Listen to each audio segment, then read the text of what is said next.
মাটির পাত্রে খানা খাইলে আমার মতন বাদশা আছে? হ্যাঁ, আদাবুল আজান তৃতীয় কোনটা পরে দেখেন হুজুর কিবলা লেখছে, হাদিস শরীফের বরাত দিয়ে লেখছে, যে বাড়িতে মাটির পাত্রে খানা খায়, মাটির পাত্রে পানি পান করে, ওই বাড়িতে আল্লাহর রহমতের ফেরেশতা 70,000 ফেরেশতা 24 ঘন্টায় জিয়ারত করে, time to time, time to time.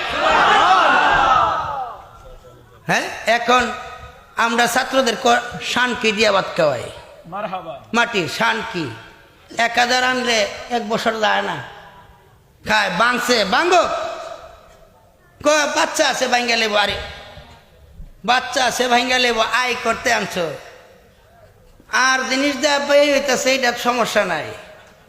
আরে যদি এখন যুদ্ধ নাই, যুদ্ধের নিয়তে গুড়া যদি কেউ কিনে, এই গুড়া সেনাইলো সোয়াব, লেদাইলো সোয়াব, ঘুমাইলো সোয়াব, গাছ খাইলো সোয়াব। যদিও যুদ্ধ নাই, নিয়তে যে কিনছে, তারা আপনারা 70,000 ফেরেশতার জিয়ারতের নিয়তে কিনেন না, বাড়িতে রাখেন, বাংলে বাংবো, খান বাংবে আনবে, আর কিছু বাঙ্গে না আনেন না। তাহলে শানুক বাংলে সুন্নত আদায় করতে গেলে বাংলে যদি আনলে সমস্যা হয়, তাহলে ইডি বাংলা আনলে সমস্যা হয় না। হ্যাঁ, তাহলে খান, দেখবেন এত রোগ হবে না। যদিও ভাইরাস কিছু খান, এই মাটির কারণে ভাইরাস দমন হয়ে যায় না, পাক মাটির মধ্যে খাদাইলে মাটি বছর অনেক পরে এই জায়গার মধ্যে আয়া না পাক দেখবেন না, কি হয়ে গেছে গা। তাইলে মাটি কি করে, আপনার যত ভাইরাস আছে সব মাটি দমন করবে। নিয়ত করেন প্রত্যেকে শানুক নেন বাড়িতে। আর যে আরেকটা কি প্লেট আছে যে মেলা মেলা বাইন, আবার এটি যারা বেছে আর আবার কইব যে আমরার বিরুদ্ধে হুজুর কয় নাকি, আর বিরুদ্ধে না, এটির মধ্যে সোয়াব নাই, বরকত নাই, এটি দুয়াও করতে না, এটি সে লোয়ার বেরেস আছে না, আলোক করে নিলে নিলে নজয় বয়েছে না, এরকম এটা এরকম। কারণ আপনি যে প্লেটে খানা খাবেন, এই প্লেটে আপনার জন্য দোয়া করে। হাদিস শরীফে রাখছে, নবীজি বলছে, যেই ব্যক্তি খাবারের পাত্রটা এইভাবে আঙ্গুল দিয়ে চেটে চেটে খাবে, ওই প্লেটটা আল্লাহর কাছে দোয়া করবে। কি দোয়া করবে? আল্লাহ, তোমার এই বান্দা আমাকে শয়তানের চাটা থেকে হেফাজত করছে, তুমি তাকে শয়তানের অনিষ্ট থেকে হেফাজত করিও। আর যদি এইভাবে খাইয়া গিয়া বেসিনে হাত ধুয়ে লাইছে না, তো আপনারা ইংরেজি কি ইংরেজি আন্তর্জাতিক হয়েছেন আপনারা, বাপরে বাপ।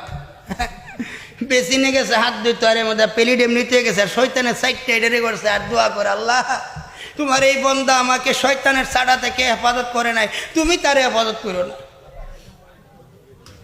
এই প্লেটগুলা জিন্দা জিন্দা। আর একটা চীনা মাটির বাসন আছে না, এটাও জিন্দা, তবে কোনো মতে এইগুলা হাড্ডির গুলা খাওয়া, ওইটি কিসের তৈরি? হাড্ডি হাড্ডি স্টিল তো এটা আরেক মশালা, মেলা বাইরের কথা বলছে। স্টিল এটা তামা পিতল লোহা দস্তা, ওগুলো মুসলমানের জন্য হারাম, মুসলিম শরীফের হাদিস। এখন স্টিলের প্লেটের মধ্যে, স্টিলের গ্লাসের মধ্যে দেখলাম পানি খায়, এজন্য কোমরে ব্যথা, রোগে রোগে ব্যথা শেষ নাই। নবীদের নিষেধ মানো না, তুমি আবার শান্তি পাইতা। যাক, রেজবি মাওলাগুলা বইলা দিছে গড়ি হাতে দেওয়াও, কারণ তামা পিতল দস্তা তিনটার এটির মধ্যে নাই কিছু, এই জন্য গড়ি হাতে দিয়ে নামাজ পড়লে নামাজ হবে না।